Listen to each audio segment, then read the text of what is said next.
Darkness doesn't always arrive suddenly.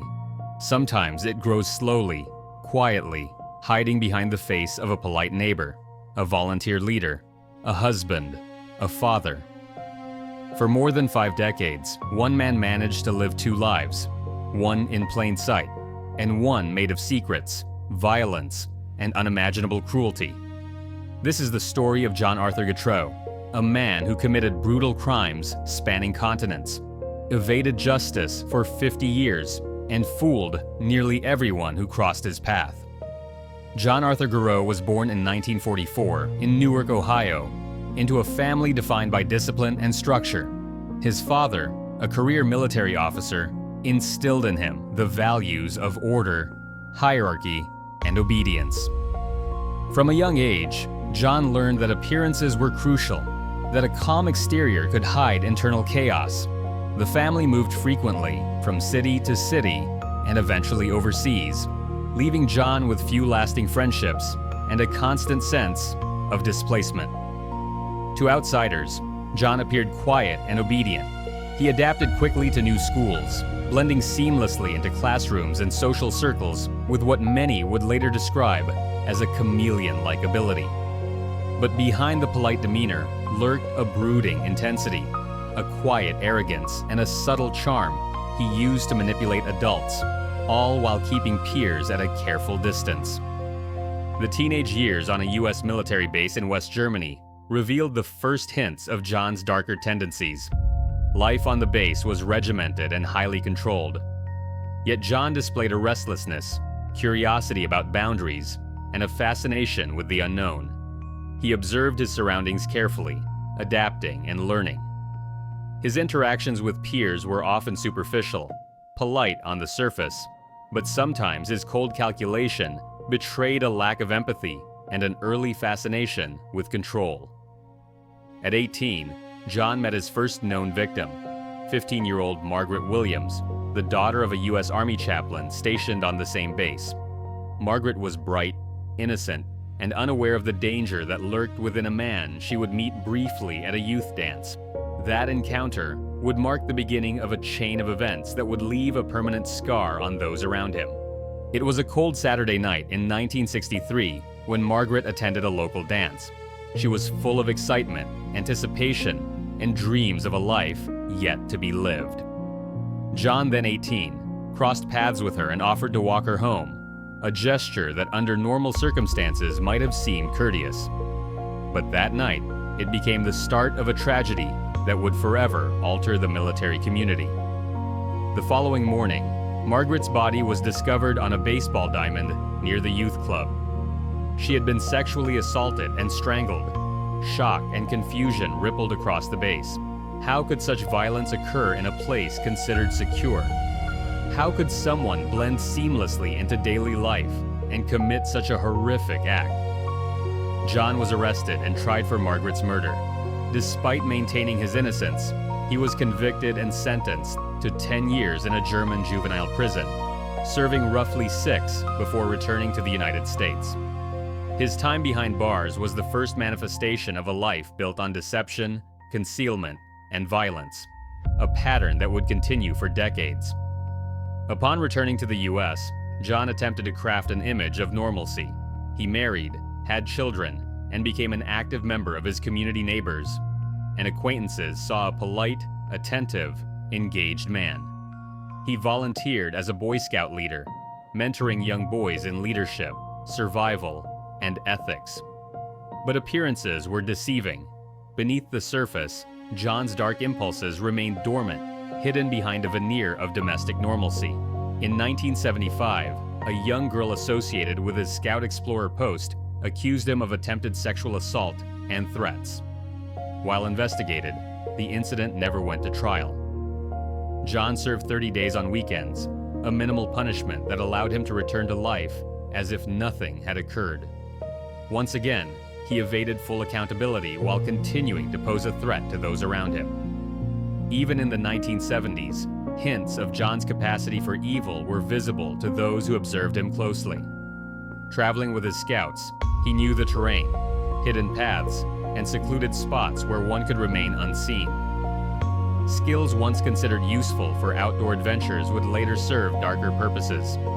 He presented himself as a responsible adult, but the shadows of his past lingered, foreshadowing a chilling escalation. Within a few short years, the lives of young women in the Stanford area would be irrevocably changed. The 1970s in California was a period of change and innovation. Stanford University stood as a beacon of intellect and ambition. The roads were open, the hills quiet, and the small communities around Palo Alto seemed peaceful.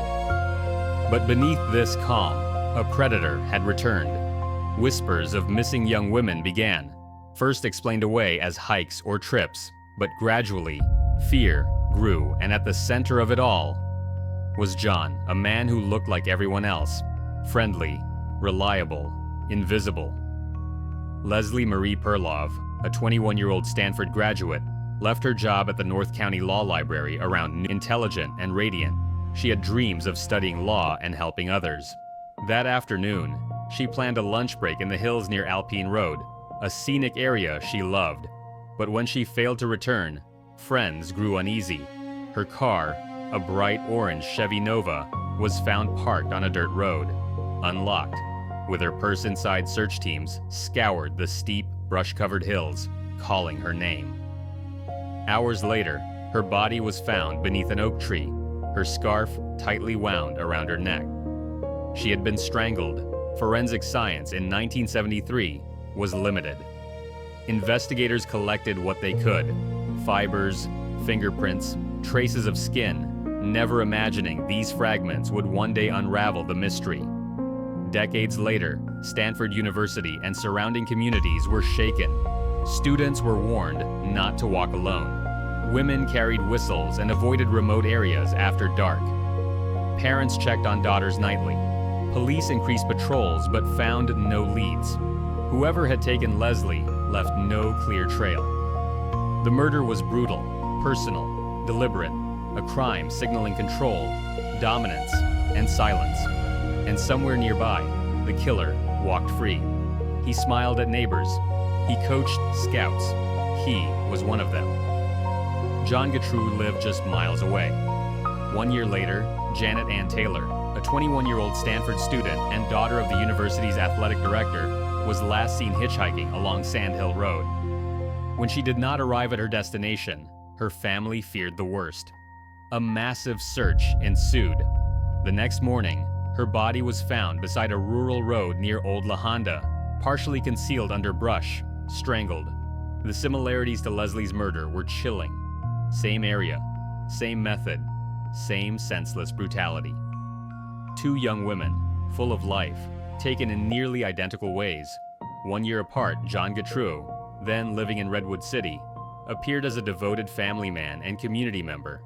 He volunteered with youth groups, smiled for photographs, waved to neighbors. Beneath the calm exterior lurked a remorseless killer.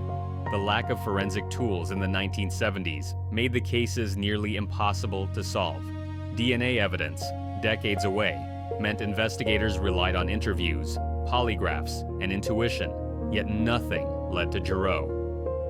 Years turned to decades. Families mourned silently. Cases went cold. Getreu's outward life appeared uneventful. He aged, moved, changed jobs, and maintained an image of reliability. But traces of his violent nature resurfaced subtly, overlooked by a trusting community. In 1975, he was charged with attempting to assault a 17-year-old girl from his scout troop, serving 30 days on weekends. A chance to hide more carefully than ever before. He blended in, a family man, strict but stable, courteous yet distant. For decades, he lived freely while the families of Leslie and Janet bore the burden of unanswered prayers. In 2016, Santa Clara County detectives reopened the Stanford cold cases using modern forensic genealogy. Evidence from decades prior, fibers, fingerprints, biological samples, was revisited. DNA analysis traced an unknown suspect through relatives. The shocking name emerged: John Arthur Getreu. The DNA matched. By 2018, detectives had him under surveillance in Hayward, California.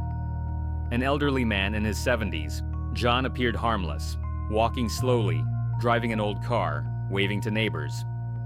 But detectives knew better. They obtained his DNA from a discarded cup, confirming a match.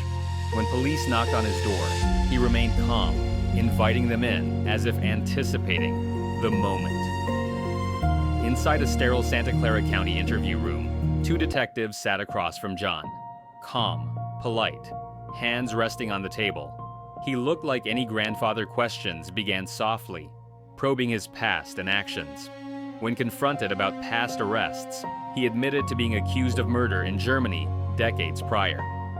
As detectives pressed, John's carefully maintained facade began to crack.